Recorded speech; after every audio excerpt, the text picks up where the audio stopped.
Good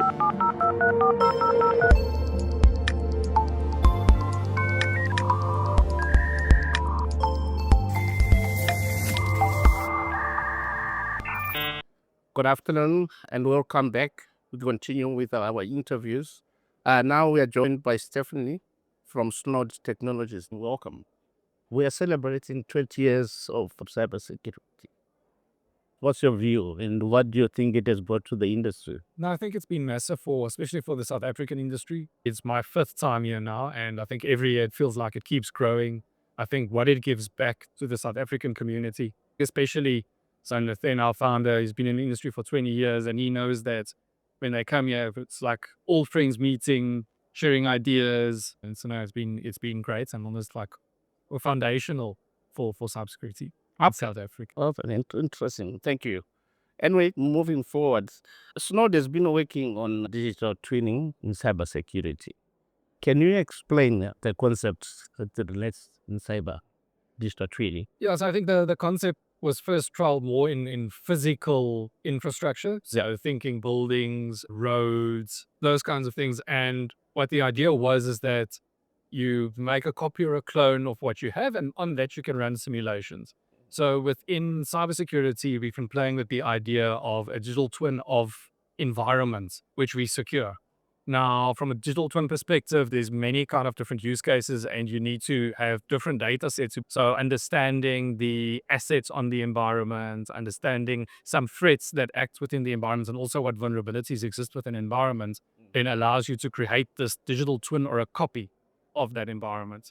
There's many use cases or many things that we can now learn from this digital twin, but then operate in a safer space. Yeah. Where I don't want to go and run real-time attacks against my environment, worrying that it might get compromised or might go down. But if we make a clone of that, we can expose that to people and see, okay, what methods and attack and techniques do they actually use to compromise the supply. And where are you guys on that journey? I think we're quite far. We've got probably 2 use cases already implemented, still in its early or its infancy phase, but currently we are utilizing them in the wild for our customers. I think the 2 there is attack path simulation. So running through hundreds of thousands of simulations constantly on customer networks, seeing what is the most probable path an attacker would take to actually compromise this network. And Yep. And then the second one would be for honey network. So creating a copy or a clone of a customer environment in order to see what techniques do attackers actually use or what could they use to compromise this environment. And is it detected and mitigated risk? Yes, I think we're continuously mitigating risk. The way it acts as an early warning indicator and as well as giving us threat intelligence. So for us to actually understand how these attackers are now targeting certain infrastructure, for example, there are, I think when you look at VPNs, which is very common entry points into customer networks, which everybody uses, and sometimes there are vulnerabilities or zero-day vulnerabilities on these perimeter-facing assets. Now, from a digital twin side, if we create a digital twin of that VPN infrastructure and attackers then see this, they attempt to attack this, it allows us to start enforcing blocks on certain attackers proactively, not waiting for them to compromise, but then also understanding what techniques are they currently using, so that if we ever see that, we know what to look out for. Okay. And what type of infrastructure or environment where this is best suited? I think currently it's best suited within the cloud environment. So either a place where you've got virtual infrastructure that is spun up virtual machines, software as a service, but then also very suited to on-premise networks. So more old school networks, which I think is very prevalent in South Africa and still within some of the sectors where you've got IoT devices, OT sensors, ICS environments, where you have physical machines doing work. There you cannot get away with cloud only or a cloud first approach. There's a lot more that happens on the networks themselves. So to be able to create a clone of a digger, for example, and seeing what would an attacker attempt to compromise this digger in a mining environment, and how do we then go about protecting that? Okay. And where do you see the biggest opportunity of untapped digital twin technology in cybersecurity? I think it's across the board. It's still very much in its infancy. We are exploring ways of utilizing it better. I think one of the very interesting concepts is to be able to have DR as a backup and only spin it up when it's required. So we currently, when you've got disaster recovery infrastructure or your secondary site, you have to have that site online all the time.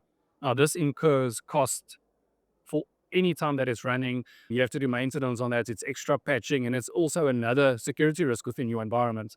But if you can create a digital twin that can automatically spin up a whole disaster recovery environment for you from scratch very quickly, then that will allow you to only incur costs when this happens, not continuous pressure.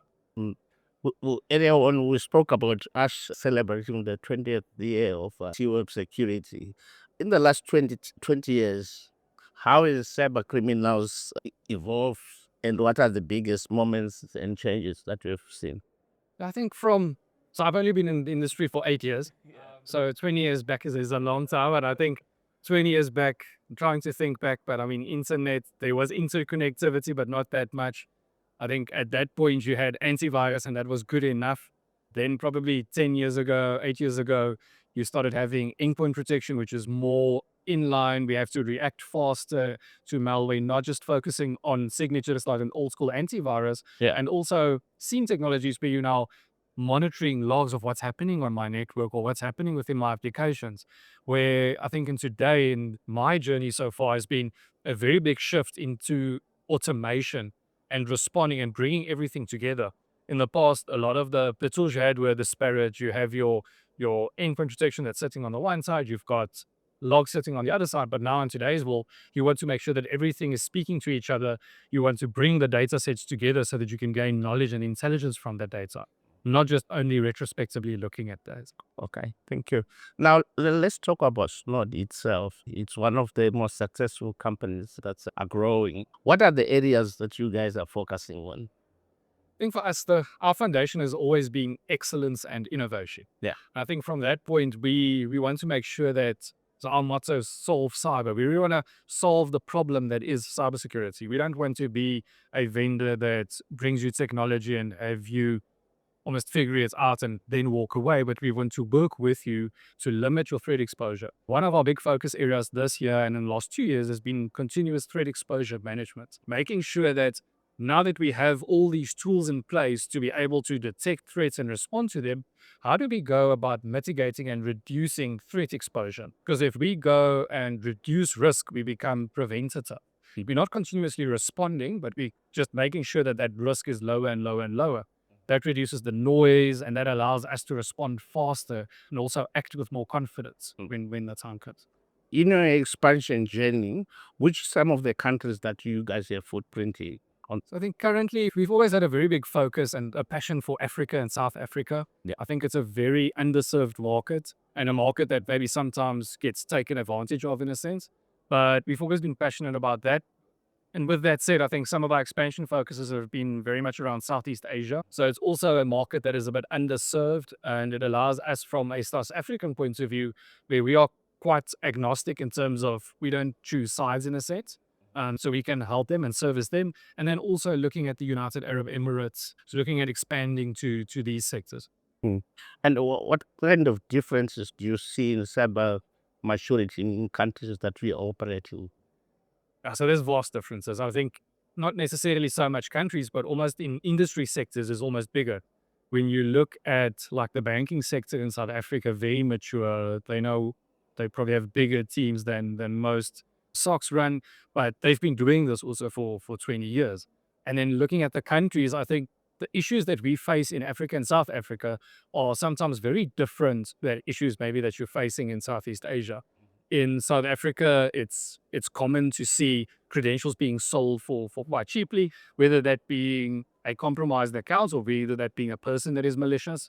That kind of happens. Whereas in, like, for example, Southeast Asia, your maturity there is, I'd say, like almost lower in some sectors than in South Africa. Then you see, again, it's more sector based than it is country based, if that makes sense.